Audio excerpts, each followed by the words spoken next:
Good morning, good afternoon, and good evening, everybody. Thanks for tuning into another Supatease video. And in today's video, we're going to be checking out and taking a first look at the hero talents for Elemental and Restoration Shaman. This set of talents is called the Farseer, so I'm really expecting it to be epic. And if you want to make sure that you're staying up to date with news related to World of Warcraft and the gaming industry, then smash that subscribe button. Your support is greatly appreciated.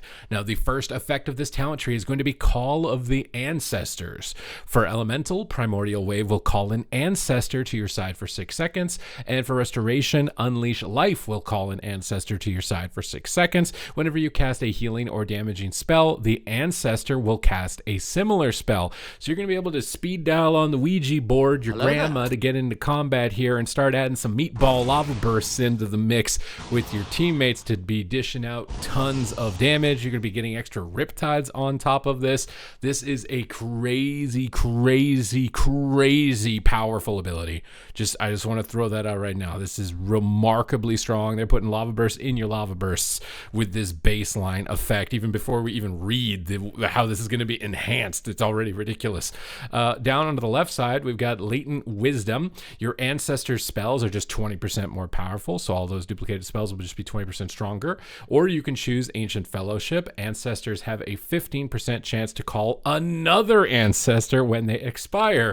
So grandma can call grandma's grandma to get another ancestor in here to lob out even more lava bursts. I'm wondering if you're even going to be able to see your screen with how many lava bursts are going to be flying through with this. This is okay. Let's continue, because I'm already kind of like knocked off my feet. It's a good thing I'm sitting down at this point. Offering from Beyond. Elemental. When an ancestor is called, they reduce the cooldown of Fire Elemental and Storm Elemental. So that's going to have some really good synergies with this one, where when they expire, they can summon another ancestor, getting your Fire Elemental pretty much maybe close to 100% uptime. I think it's already pretty close to that in PvP, so it most certainly would be. For Restoration, when an ancestor is called, they reduce the cooldown of your Riptide. So your most powerful heal in PvP. This is absolutely busted. Just continues to get more busted. Okay. Nature Harmony reduces the cooldown of Nature's Guardian by 10 seconds and causes it to heal for an additional 5% of your maximum health. So more passive survivability. Or you can choose Earthen Communion, which is just going to give Earth Shield 3 additional charges and also heal you for 25% more. So you can choose for sustain healing versus personal defense burst healing.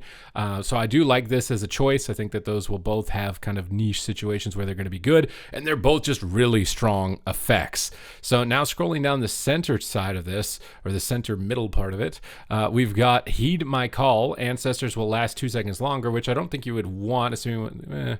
I guess you could. You probably want as many ancestors as you can possibly get at this point. Call as many grandmas as you can for your shaman arsenal. Or you can choose Routine Communication. Lava Burst cast, no chance. There's no chance. Lava Burst casts have an 8% chance to call an ancestor. There's too many lava bursts, bro. There's too many lava bursts. Are you even... Is this real life? It's not. It's a video game. So let's continue. Restoration Shaman. Your Riptide is going to have a 15% chance to call an ancestor, and those ancestors are going to cast Riptides and... Oh my God. Okay, let's continue down here. Primordial Capacity. Elemental, just increase your Maelstrom by 25. For Restoration, just increase your maximum mana by 5%. This is absolutely unneeded for Resto Shaman. You're already the best healer when it comes to mana with all of the tools that you have, so... a little bit unnecessary. For Elemental, it's just, if you're starting to cap your Maelstrom and you're going to get a little bit more juicy Earth Shocks. I do wonder if there's any talents that synergize with expending more Maelstrom to increase your damage. I just recently was playing Elemental, but I didn't go too deep into the baseline talents, but there could be some synergies there. Maelstrom Supremacy. Elemental, increase the damage of Earth Shock, Elemental Blast, and Earthquake by 8%. And for Restoration, you're going to increase the healing done by Healing Wave, Healing Surge, Wellspring, Downpour, and Chain Heal. So buffing more of the casted and finisher spells, just some flat throughput on those sides. We'll move over to the right side of the talent tree, where we're going to, we're going to be getting down to the creme de la creme pretty soon here.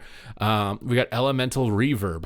Lava Burst gains an additional charge and deals 5% increased damage. Now, in PvP, gaining an additional charge doesn't matter because you're always spamming instant cast anyways. But 5% more damage in your Lava Burst that have an 8% chance to call an ancestor that are all just lobbing meatballs at everybody is probably going to be pretty wild. Restoration. Riptide is going to gain an additional charge. Now, this is really powerful and will heal for 5% more. So you're going to get 3 Riptide charges that have chances to call in Ancestors that are also going to be casting Riptides. Like, at what point are you going to cast a heal? There's no way this can go live, dude. There's just no way this can go live. Does it get even more wild than this at this point, right?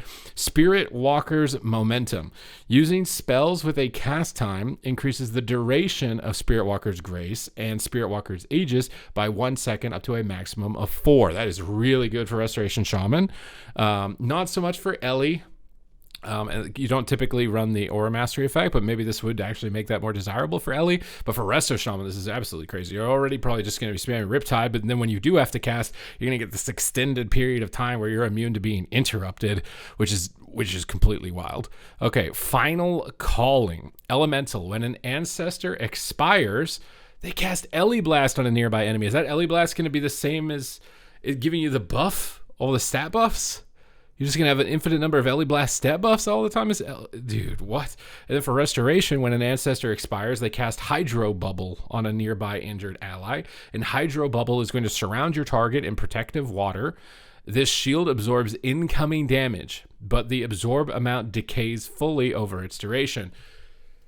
So these Ancestors are going to cast Riptides. You're going to cast Riptides. You're going to have an infinite number of Riptides. And then they're going to apply a shield onto the targets when they disappear. And then you're going to cast Lava Bursts that are doing extra damage that have chances to call Ancestors that are also going to cast Lava Bursts. And then you can duplicate them with Primordial Wave by shooting out 1 billion Lava Bursts all at once. And then when they expire, you're going to get these Ellie Blast stats to give you more stats to just completely power people down. This is not, there's no, stop, please. Does it? What is the final thing? What is going to be the final thing, Blizzard? What could you possibly throw at this point that you haven't thrown already? It says Ancestral Swiftness. I'm already thinking this is like some sort of instant cast spell. So active ability, 45-second cooldown. I'll pull it up here. Your next healing or damaging spell within 10 seconds is instant cast and deals 10% increased damage and healing. If you know Nature's Swiftness, it is replaced by Ancestral Swiftness and causes Ancestral Swiftness to call an Ancestor to your side. Okay, so typically as Ellie, you're not running Nature's Swiftness. I didn't even think that you were able to get Nature's Swiftness as Elemental. So as Elemental, not so much of a big deal, but as Resto, you may now opt out of it. Although opting into it's going to give you an Ancestor, which is giving you all of these other insane effects on top of that. So... And as Elemental, you could use this on an Ellie Blast. So if you want to make sure that it was instant cast and you were able to guarantee to get it off, you might be able to run some Ellie Blast builds potentially with this. There's also that like super hardcore one-shot Elemental Shaman PvP build that I've seen. If you were able to like Ancestral Swiftness, that damaging ability, you would just completely KO people. This is the most broken talent tree I have. And you know what's crazy is I bet that the other ones are even more crazy than this. So make sure you hit the subscribe button so you don't miss out on the reviews. But if you're an Ellie Shaman player or a Resto Shaman player and this thing goes live the way that it looks like it's probably going to be going, because the thing is spells like this, the Lava Bursts and the Riptides, are not that great in PvE. So that this is probably not going to get nerfed. I feel like this is probably not going to get nerfed. It's going to go through. And you're going to be the most ridiculous class when it comes to PvP. So... Well, I'll do my best to keep you guys up to date as things move on, because obviously this is the first iteration of this. But this is wild. So thank you very much for watching the video. I hope that you enjoyed it, and I will see you in the next one.